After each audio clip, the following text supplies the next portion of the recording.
Mirdita.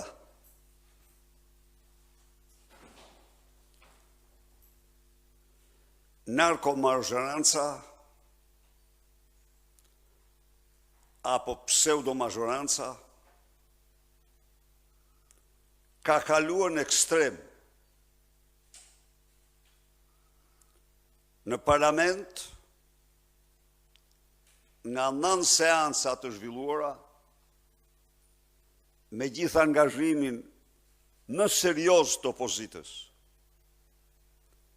në çdo komision, në çdo seancë, ju jeni dishmitar që opozita është lejuar të diskutoj vetëm në një seancë. Vetëm në një seancë. Çka do të thotë de facto asgjësim i parlamentit dhe parlamentarizmit.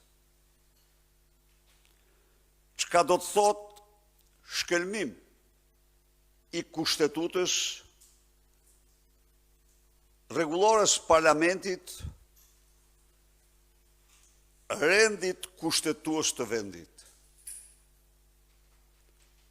Çka do të thotë mohim i të drejtave të opozitës.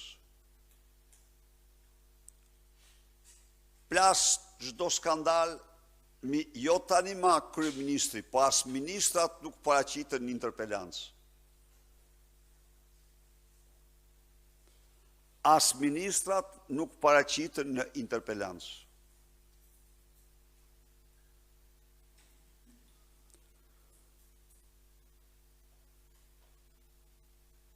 Në këto kushte,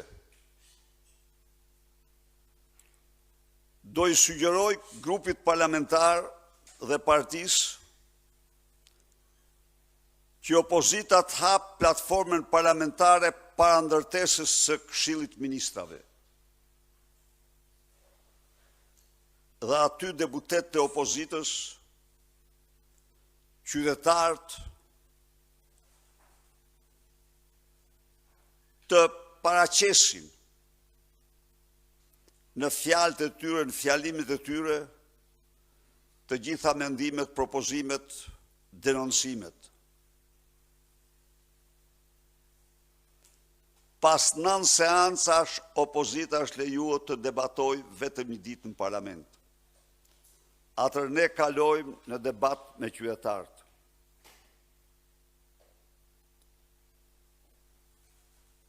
Kjo përbën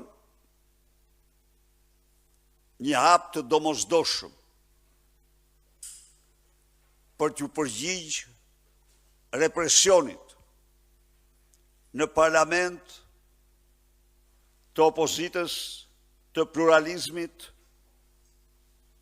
shkelmimit të ligjeve të kushtetutës në funksionimin e këtij institucioni. Kjo nuk do thotë bojkot i parlamentit, jo. Po kjo do thotë se opozita do zhvilloj betejë dhe brenda parlamentit. Ajo ka të gjithë potencialin, të gjithë trashëgimin dhe kësaj dhune të pandërprerë, kësaj mbyllje goje të opozitës në parlament, ajo do i përgjigjet me mjete adekuate, si në komisione, ashtu dhe në sallën e parlamentit. Spari, së dyti, kjo është opozita e votës dhunuar. Kjo është majorancë e zgjedhjeve të vjedhura.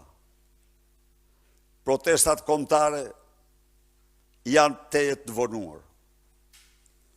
Dhe shpejti do komunikojmë para jush protestën e parë kombëtare dhe pastaj në vazhdim,